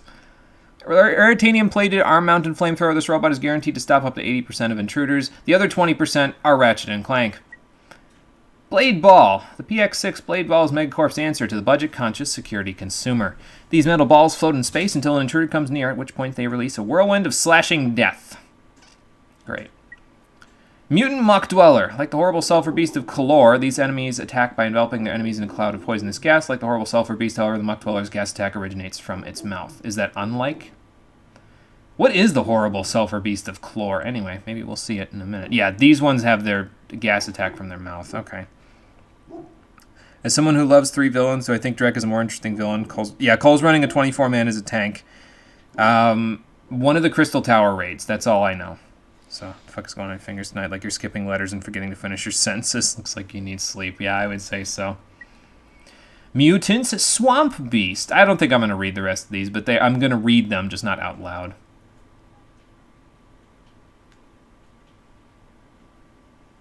Also, Jimmy, you're not entirely correct. What? 3 was not the first one I played. 3 was the first one I beat. That's what it is. Okay. Going Commando was the first one I played. I have never played the original Ratchet and Clank, and I don't plan to. Game's probably fantastic, don't get me wrong, but I feel like I would have future PTSD. On the account of Ratchet and Clank 1 being hard as balls. It's not that hard. I beat it. Have you beaten Tools of Destruction? Have I beaten Tools of Destruction? Yeah, I have. Okay, maybe I will. I'm going to see what my dog's barking at while I leave Mutant Fireflies up on the screen to look at. Hold on. It's neighbors again. I'm going to be tilted.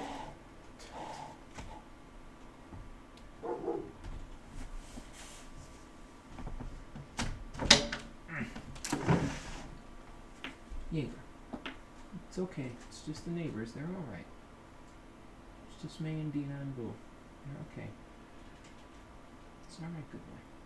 I just hope it's not World of Fucking Darkness.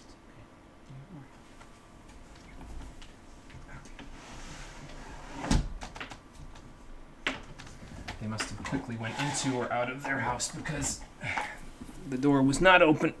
He was just barking when I just saw him. All right, next one. Swamp Monster 1. So this is the Swamp Monster that we fought at first on Uzla. And then we fought the bigger one, the other one, earlier in the bestiary after when we got the box breaker. So, yep, we got that. Oh no, this is the one. Okay, Swamp Monster 2. So this is the mutant. Oh no. Okay, I get it.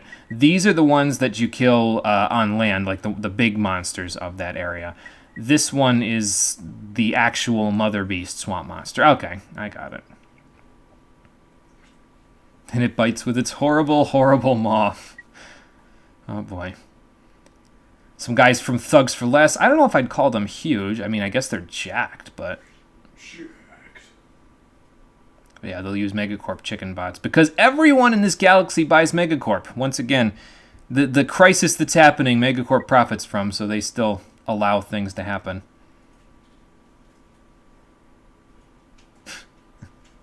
Were they actual chickens once? Let me see this. Oh, yes, it was. So the Gadgetron Morpho Ray was available in the Bogon Galaxy as well. People turned a bunch of people into chickens, and then Megacorp took all the chickens and repurposed them into chicken pots. Dark! Because those were probably people once. Or other enemies. Yeah, but you can see just from reading all this stuff, Megacorp's had their hands in a lot of stuff. They completely destroyed Gadgetron's business model in the Bogon Galaxy by being the monopoly. They have their hands in genetic engineering, repurposing animals into synthetic beings. It's wow. just reading through all this stuff is just very interesting to me to see what Megacorp has done. And it makes this whole Protopet thing not really all that surprising. Yes, they will knock you out of the arena. Apparently we've beaten B2 Brawler 4 times. Interesting.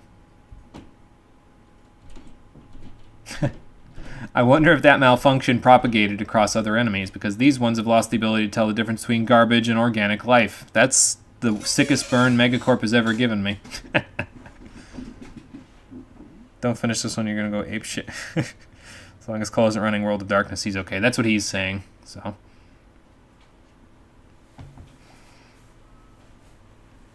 Yeah, probably for the best not to get right within spitting distance of that laser. It probably is pretty hot. Caution, rogue robots. Gotta be a little careful with these guys. When you first encounter them, anyway.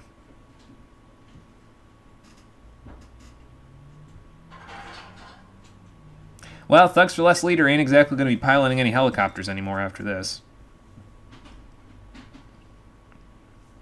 And here's the thing about a lot of this stuff here. Like, okay, so there are some indigenous populations in the Bogon Galaxy, like the Vokovar tribesmen, who do not use Megacorp products. But even at that point, most of the indigenous people or creatures around the area, if they don't use Megacorp products, they either use salvage Gadgetron products, like the guys here that probably use their laser cannons that they have for their Saurian beast things, or they use melee weapons. So, like their swords and stuff like that. So Megacorp still profits off of the vast majority of the people in the Bogon Galaxy, and that's why this whole Protopet thing doesn't bother them all that much. They're like, well, we'll just keep selling.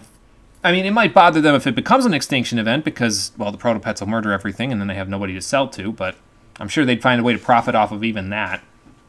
You know, that just brings up an amazing question about having a monopoly like this. You'd think after situations like this, because you know full well that Megacorp, this isn't the first time they've done something this despicable, you'd think somebody at this point would just, like, black market resell their technology.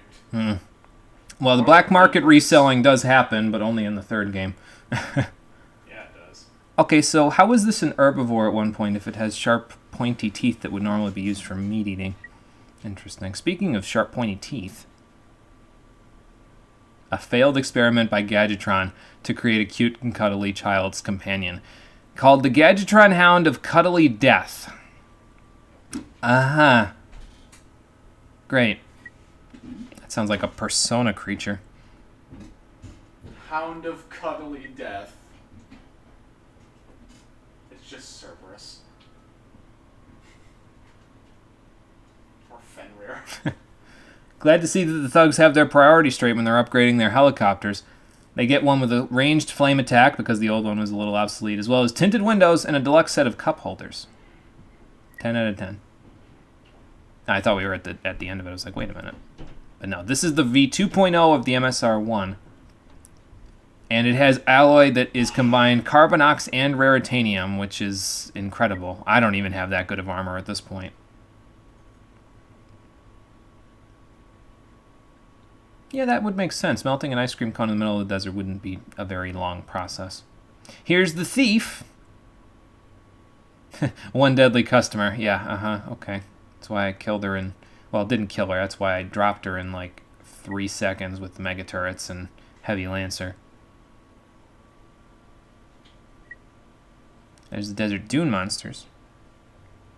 By the way, Yakuza 7's OST is out, and it's an absolute banger. It is. I have to take a listen to it and see at some point.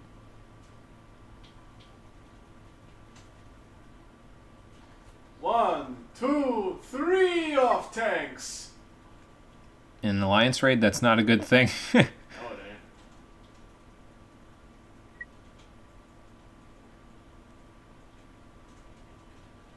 Oh, calm down. You're fine. Don't be a bitch. Yeah, these guys tend to teleport in quite a lot, and they're pretty tough, actually. Don't let the fact that they're only medium-sized and they only have a little bit, like, that's pretty good for a regular trooper, especially considering there's usually, like, 15 of them at once. So, haven't seen these Sentinels in a while, but yeah, some of these, it's just, like, a description of, like, what they do, but some of them, it gives you an idea of, like, how everything in this galaxy works, and those are the ones that are really interesting. You know, except for Ratchet, for the frightening off the most hardened of intruders. I actually find these somewhat difficult to avoid sometimes with the plasma, because if it first pops the plasma out, it pops out like 3 plasma lines at the same time, and then it'll pop them out one at a time for a little bit. But yeah, upgraded the blade ball. Yeah, I was gonna say, so these are very similar to the Volcavar tribesmen, but they're very similar.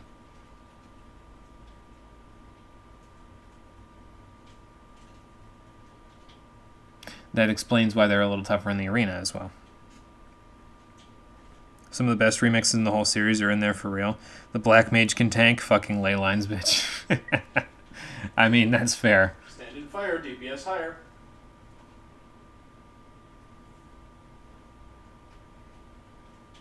Oh, okay. So they specifically designed his chainsaw not just to be good, not just to be sharpened to be efficient against fruits and vegetables, but also specifically for Lombaxes. So at a certain point, Megacorp started upgrading their stuff explicitly to get rid of the person that they hired to get the experiment back. That's great. Unless that's just flavor text, which it could be. Well, it's not ice cream cone in the desert anymore. Now it's a milkshake on the surface of the sun. Jesus, evaporation, Christ.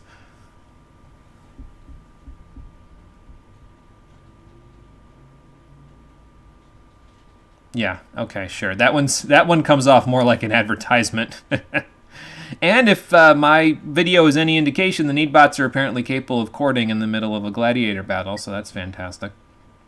Here's the Elite Megacorp Gladiators. A Mega, even. They're Mega Brawlers because they have an anagram. I think that's the right word. Megacorp Elite Gladiator Association. That's not how you spell association. There's Megapede.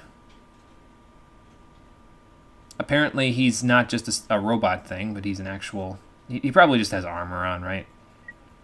There's the Arachnoid. I really wish they had you fight this guy in the Impossible Challenge as well, because it seems like they doubled down on Megapede, and the Arachnoid only got one thing, and that was it.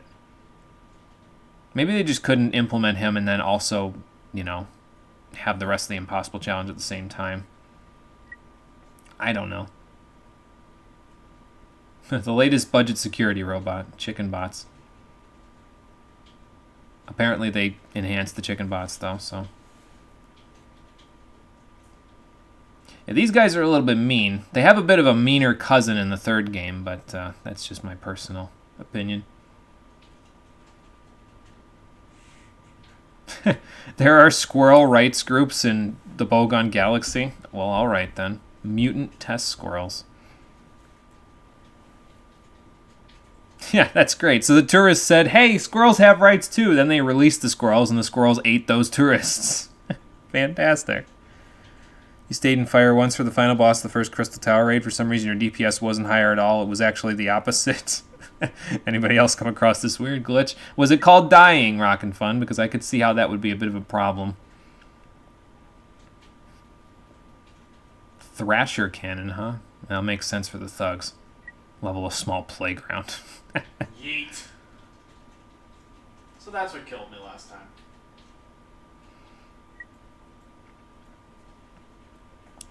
Oh, okay, so Thugs for Less actually did the modifications on this one. That's interesting. Oh, these are the ones for the bridge. Okay, got it. These choppers were a bit of a problem. I had a hard time locking onto them when I did the Section and Snivelac off-screen. So...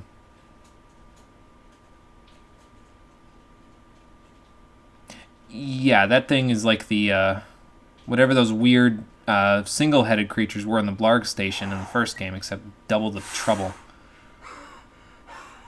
Cole's having an asthma attack in the background from something. I'm not having a good time at the moment. Here's the Protopet. Yeah, getting quite out of hand is a bit of an understatement there. I've only seen them on like 3 planets. I've killed 433 of them. They tend to go crazy and eat their owners. Yeah, that's a bit of a problem, Megacorp. You may want to fix that. You need to cease and desist with that instant death shit. Yeah, so the Exterminabots are not subject to a glitch. They just are programmed specifically to destroy only generalized things, those being small and fuzzy. And I'm smaller than them as a Lombax and also fuzzy. So that's just great.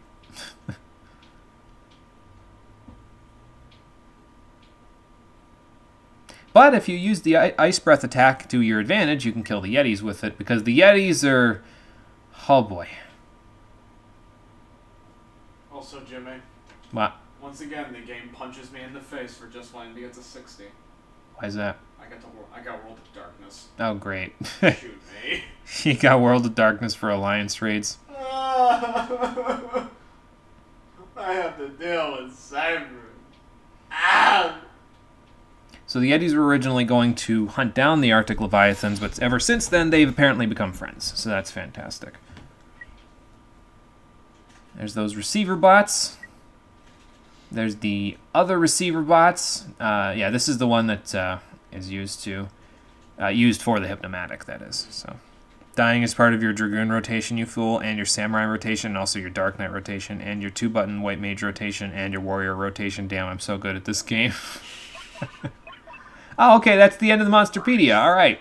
Well, we've stalled long enough. Let me just, one final time, edit my quick select, because we are done with using any unnecessary gadgets. The gadgets are all done, so we'll just move along here. Not that I'm going to use all 8 of these weapons on the final boss, mind you, but just having them available is nice, because now I can go like this and be like, yeah, I got everything fully upgraded. All right, Protopet, you are mine! This is it, the Protopet duplication room. I'm sorry I'm late. I had some trouble with the guards. No problem. You're just in time. Okay, let's see if this thing works. Hopefully they didn't deactivate her ID. Hi. She is trying to tell us something. I can see that. What's up? Bye now. Enjoy the Hygienator. Remember, you bought it from Steve.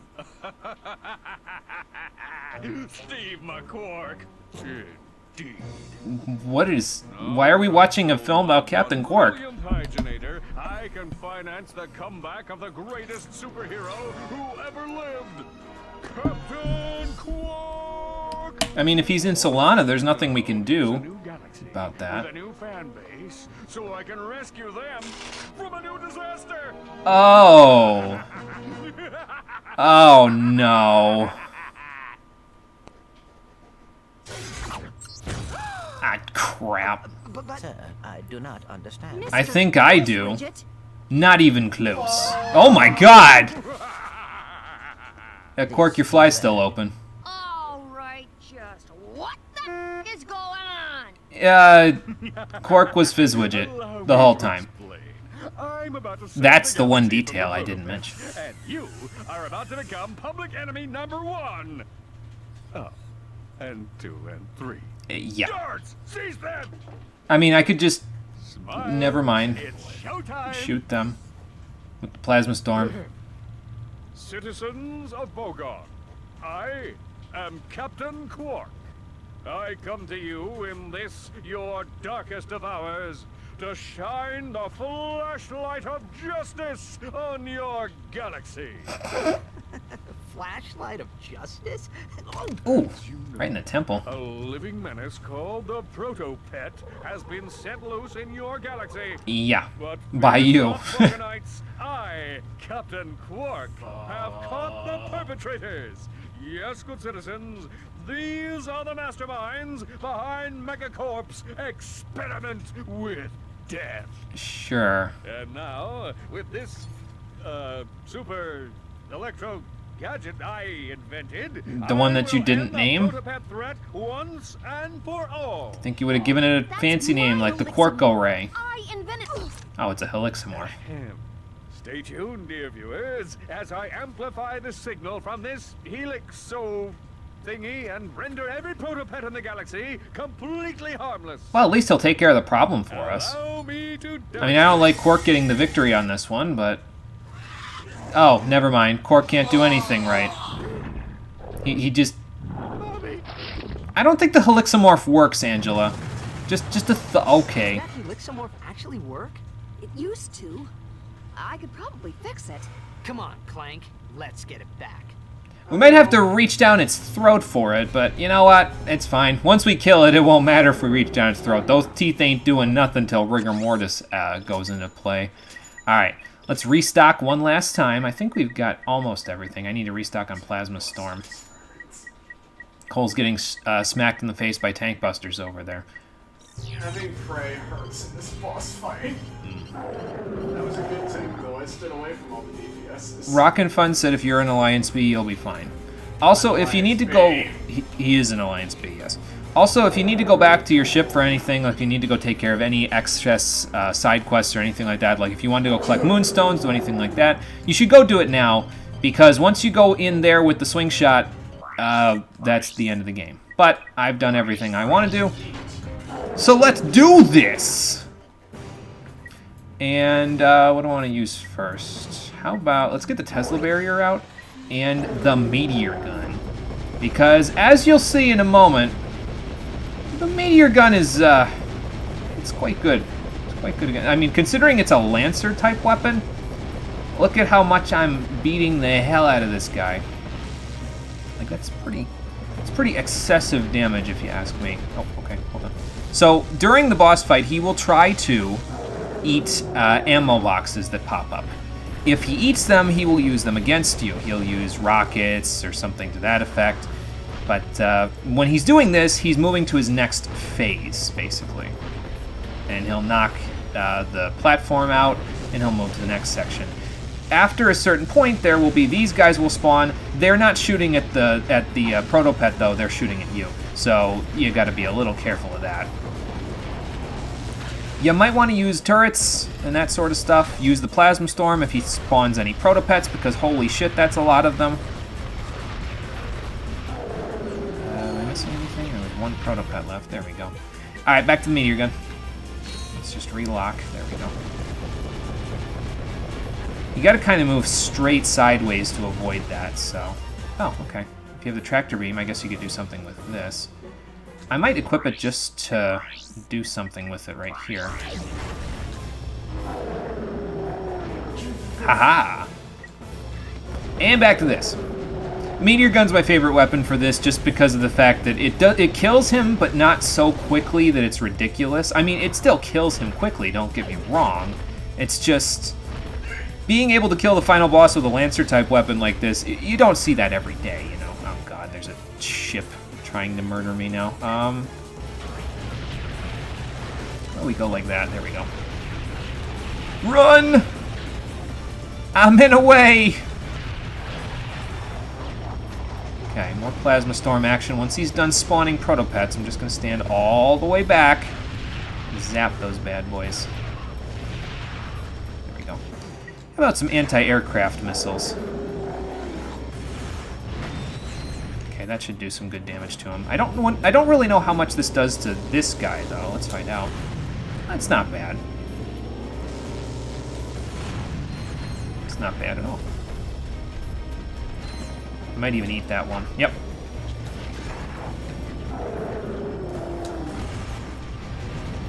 I was gonna say, I don't know if I hit that guy.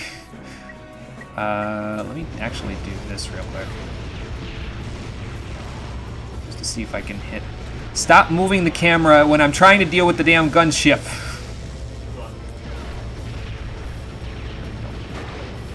Oh, okay. Well, that's what happens if he runs into you, so that's not good. But it's probably. Oh, there's two gunships. That explains why I'm having trouble. All right, fine. Fuck it. We'll just kill him the normal way. Just like this. He'll eat that tractor beam bomb, but that's okay. Just gotta jump over it, I think. Or no, it's not a shockwave. It doesn't matter. He's dead. Meteor Gun is OP. Buy it, use it, get the mods for it, love it. Did it! Oh, thank you. Oh. It's okay. This is the real Mr. Fizzwidget. Quark had him tied up in a supply closet all this time. Well, it's good to have you back, sir. You have my most profound gratitude. It was nothing, sir. I'm just sorry we couldn't get the Helixomorph back. Well, we might get it back now. Jesus. Right.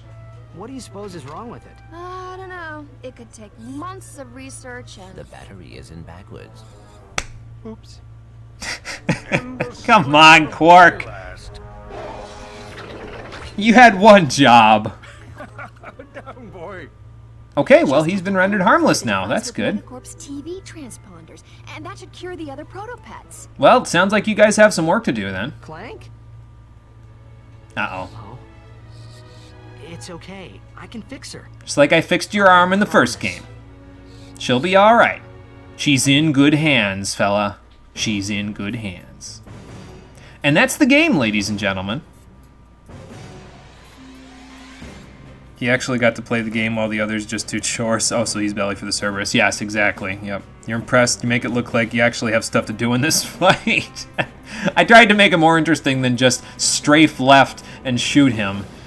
So hopefully it worked out all right. But that's it. That's Ratchet and Clank going Commando.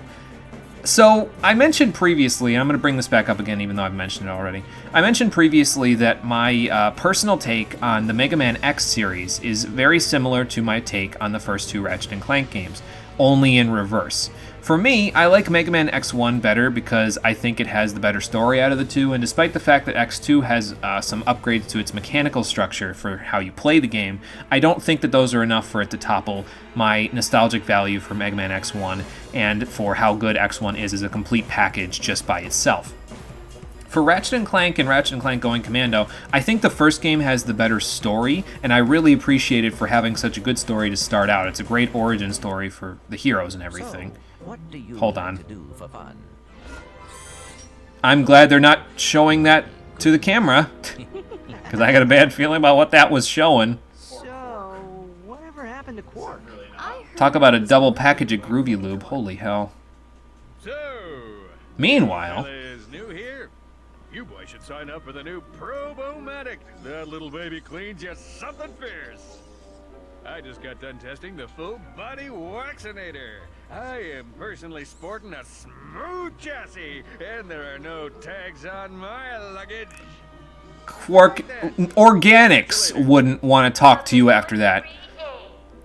Not like, let alone synthetic people. Organic people wouldn't want to talk to you after that. Like, Jesus, man. What about don't talk about work in the break room, don't you understand? Yes, that one. These guys are wild. Oh my god. Well, what you're about to see when we get to that point is going to be something else. But yeah, so I think that I really like the first game for its story, and I can really appreciate how well it's aged even to this day. I just think that Going Commando's mechanical changes, specifically the way that you're able to strafe and move around a lot easier on the battlefield while still being able to aim at enemies, and the evolution system that it has for its weapons, along with a different assortment of weapons that all have these functions that allow Ratchet to function better in close combat. Like a lot of Ratchet and Clank 1's stuff, it's more suited to him having a toolkit that lets him have other things do the fighting for him, or do the fighting out of the enemy's reach. In Going Commando, they sort of emphasize you getting in and, down and dirty, getting inside with the enemies and actually fighting them while they're on the same screen. So they can give you more enemies to work with and do all that stuff. So it's good. I think that the mechanical changes that they did in this one trump the fact that the first game has a better story. I don't think that the story of this game is very bad at all, though. I think it's a step down slightly from Ratchet and Clank 1. But I still think that it has the same, genuine notes that it tries to hit as Ratchet and Clank 1 does. It's not quite the origin story, but it's still pretty damn good. And that's why it's actually my favorite game in the entire series. The music is just as on par as it was in the first game, the gameplay is fantastic, and the story is not too bad after all. And the funny thing is that the thing I was talking about where Megacorp still profits from everything still checks out even with Quark acting as Fizzwidget, because they may have known that all along and still been like, well, you know what? He's behaving in a way that is advantageous for us to sell weapons, so we're just going to let him do it. You know what I mean? So it all still works out. And like I said, I don't think the story is terrible. I think it's good. It may not be the first games, but it's still really good. No sheep were harmed in making this game. For the most part, the one that was had it coming. I don't know what that sheep did, but hopefully it's not as bad as what they're about to do to Quark. So you tested this, right? Oh, wait, that's why I'm here. Yeah. Oh God, I can't look.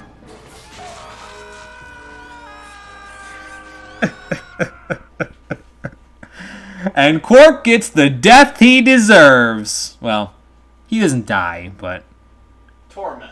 He's going to wish he was dead for most of what just happened there.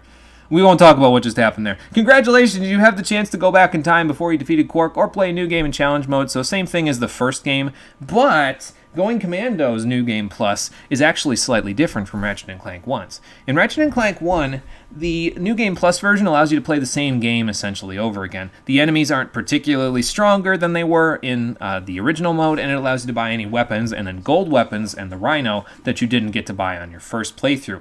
In challenge mode in Going Commando and further from here on in the series, challenge mode is actually more challenging. The enemies take more hits, there are new weapons available, there's more bolts that you can get, so several different things that you can get in challenge mode, and it is interesting. I think if I was to do a challenge mode playthrough of any parts of the series, I would probably start here and then move my way through this game, Up Your Arsenal, and then Deadlocked. I would probably leave the first game out because the first game isn't that much different on New Game Plus mode. But this game is where it really starts to pick up. And playing in a new version of the game, essentially, might actually be pretty interesting at some point in the future. So if I need another side project of a series of 3 games at some point in the future after doing this one, it would probably be a little while after this one, though, because I'd still have to do the future series, the future quadrilogy. But, yeah, so that's going to do it for Ratchet & Clank Going Commando. What do I want to do here? If I go into challenge mode, I guess I could, go into challenge mode, save it right there, and then leave it there in case I decide to go from there. We could just pick it up at that save file, you know what I mean? So let's just enter challenge mode like we did in the first game. I'm kicking myself, though, for entering challenge mode in the first game, like I said earlier in the stream, because it kind of came back to bite me because I didn't have the Hollow Guys for the Ratchet & Clank 3 discount. That's what you need, by the way. You need to get the Hollow Guys and become an employee of Gadgetron in Ratchet & Clank 1 in order to be able to qualify for the 10% discount on weapons that you get in the third game, which is a bit of a spoiler, but we already talked about it in the first game, so yeah. And then things started to slow down a bit. So Quark should definitely have a super acute voice from now on. The man has no balls, but he's not quite a virgin since he fucked the monkey. Oops, a spoiler. Well, that's okay. I mean, Quark is at this point kind of he's finished basically. He's all washed up. If he wasn't washed up before when he was selling his soul to Chairman Drek, he's all washed up now. But that's we'll see how Quark reacts to being crotchetized in the third game. I'll just say it now because it's going to be a few months before we get to that. He doesn't take it very well. He doesn't take it sitting down. Of course, if you could sit down after something like that having happened, then it would probably hurt like a motherfucker. So now here's my question. The only thing that I'm not sure about in terms of the story of this game is, when does Fizzwidget get kidnapped? Did that make any sense? Is he kidnapped at this point in the game? Like, because the impression that I always had was, Ratchet & Clank gets summoned to the Bogon Galaxy by Fizzwidget, and he says, "Miss Noodlebottom, I found our man!"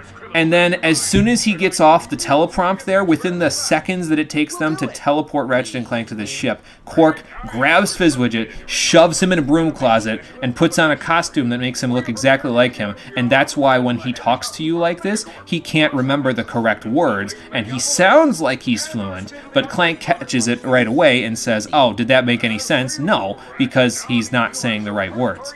I think Fizzwidget himself is actually that articulate with his words. I'm not 100% sure, though, because you barely hear Fizzwidget, the real one, speak in the game. So it's hard to tell when he was kidnapped.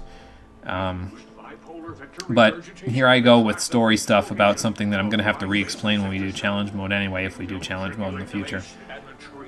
But that was always my impression. I don't know how plausible it is. At the very least, Fizzwidget will have to have been stuffed in the broom closet before you get to planet Tabora, because that's when he takes the experiment, lands on your ship, destroys your ship, and then leaves you to rot in the desert. So at that point, it's a Quarkism, right? Like, Quark does that to Ratchet and Clank because he hates their guts after what they did to him in the first game. So it has to have happened before then. Beginning radio silence. But I don't know. That's the one story detail that I'm not sure about. But it doesn't matter, because that's going to do it for Ratchet & Clank Going Commando, the Stream Edition. If we pick this up again at some point in the future, we will meet right back here on Planet Aranos for more fun in challenge mode. But for now, that's going to do it for me. So let me save it, head back to the title screen, and then we'll call it a day. So, what's the plan for the next game? The next game we're going to be playing is Mario and Luigi Superstar Saga. I'm going to do the setup video for that tomorrow, which would be Wednesday. And then the first stream of that is going to go live on Thursday at 4:30 p.m. Eastern Standard Time. Forgot the intro stage did a cool-ass track. Yeah, it does. Like I said before, this game's soundtrack is just bombastic. It's really great. It's just like the first one. I don't know, though. I'm not sure which one I like the best. That would be a difficult debate for me to answer. But for now, that's going to do it for Ratchet & Clank Going Commando, the Stream Edition. I hope you've all enjoyed, because I've quite liked taking a walk down memory lane for this particular jaunt, this particular avenue of my childhood. So, until I see all of you on the next stream, or whenever I see you next around the internet, which may potentially be Thursday at 4:30 p.m. Eastern Standard Time when the next stream goes live for Mario and Luigi Superstar Saga. In the meantime, I hope that you will all take care and have a good night. Can't wait for that playthrough. It's going to be fun, that's for sure. That's another walk down memory lane for me, so hopefully it goes off without a hitch. It's going to be fun. I promise it'll be fun. I'll make it fun. Yeah, it's all coming together now, isn't it? I don't even know if you guys can hear me rubbing my hands together like an evil supervillain, but that's what I'm doing. Don't forget to take care of your little cheating flying doggo. I don't know, though. If anybody tries to do anything to him, he'll just give them the beady-eyed, innocent little puppy look and puppy dog eyes look, and then they'll be like, "Oh, you're fine, buddy." And then he'll keep getting away with it, the little shit.